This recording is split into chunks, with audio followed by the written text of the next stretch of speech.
Hey there, crafty friends, it's Tina here for the Not Too Shabby Shop, and in today's video we're going to be creating a couple cards using the October kit, Deck the Halls, featuring the stamp sets from the kit. So let's get started.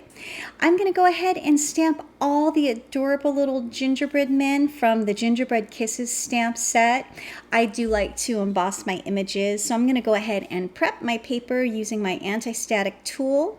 I have all of my stamps lined up. I'm going to ink them up really well using some VersaFine black ink and get those nice and stamped onto my Copic friendly cardstock.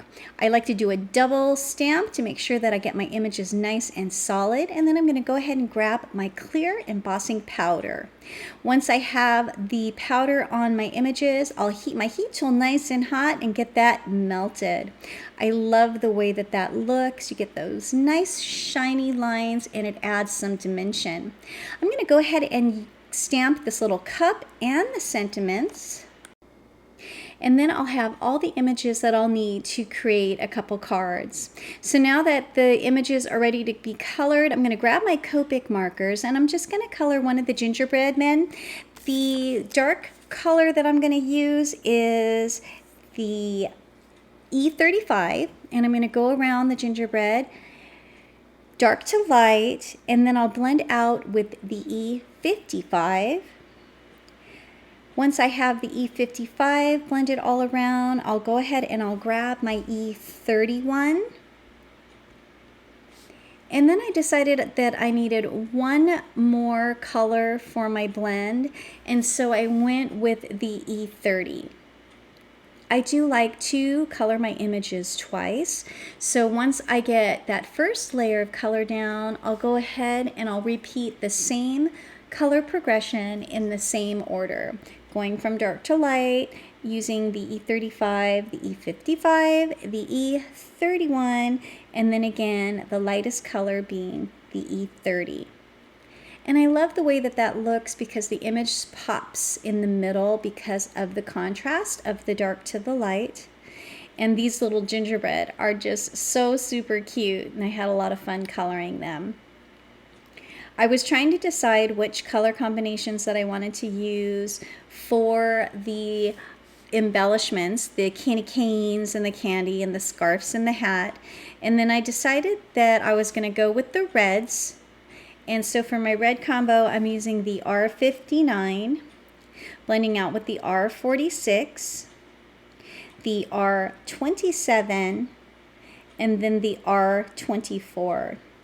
I did bring in a little R22 when I got to the scarf. There was a lot more room to work with that little image, and so I was able to use the R22 for the center.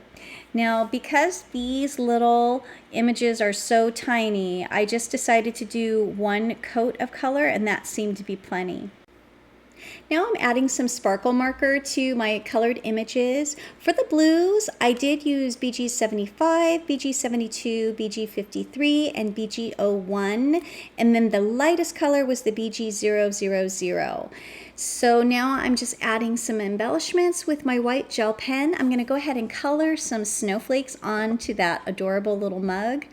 And I think that that's so cute. So I kind of went with the reds and the blues, and I decided that I wanted to do a tone-on-tone type of a look. But I really loved this sentiment, so I'm going to go ahead and stamp that on to some Bristol Smooth cardstock using the same technique that I did for the images. But I chose the Bristol Smooth because I know I wanted to do some ink blending, and I like the way that the inks blend on this cardstock.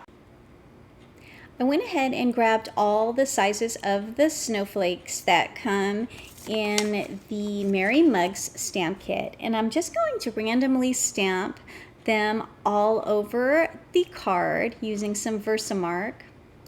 And I'm also going to go ahead and heat emboss the snowflakes using some clear embossing powder. I find that you get the crisper image with the Versamark over the white embossing powder, and since my cardstock is white, the snowflakes will still appear white even though I go over it using some Distress Oxide ink.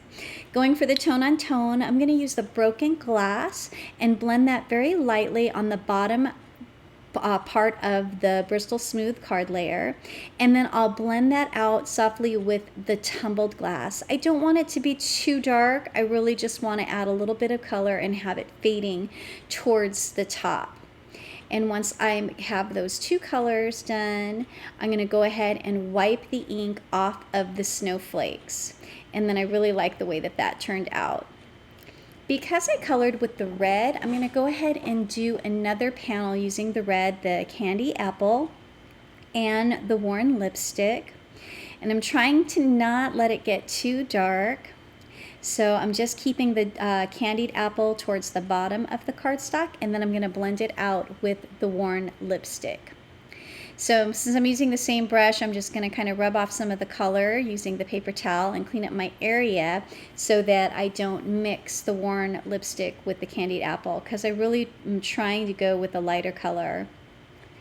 It didn't fade out as as nicely as the blues did. I probably could have went with one more, maybe the spun sugar, so that it faded a little bit better, but I still think it turned out cute, and I love the way that those snowflakes pop once you wipe the ink off.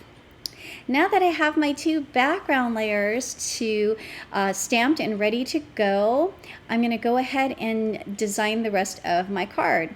So I decided to grab the pattern papers that come in the kit, and there's one that has the little red polka dots and one that's blue with the white polka dots. So I decided to keep with the tone on tone and add that for my background layer. And I'm going to do that for both of my cards. They're going to be very similar, the cards, just different in the color. I like to adhere my layers using the liquid glue, and then I'm just going to smooth that out so that it dries nice and flat.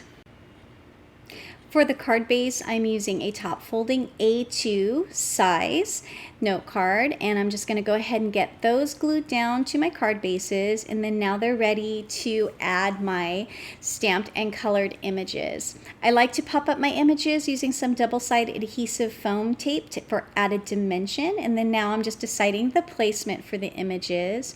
So I really like the way that that looks, the red with the red, and then the blue with the blue, and those images are just so cute, and with the sparkle marker added and the little white gel pen embellishments, I just think that they turned out so adorable.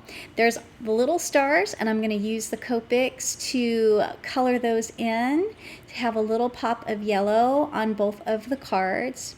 And then finally, it's just time for some finishing touches. I'm going to use these sparkly little gems and have those kind of going around the sentiment by the stars. So once I decide placement for those gems, I'll go ahead and grab my liquid glue and get those adhered on there.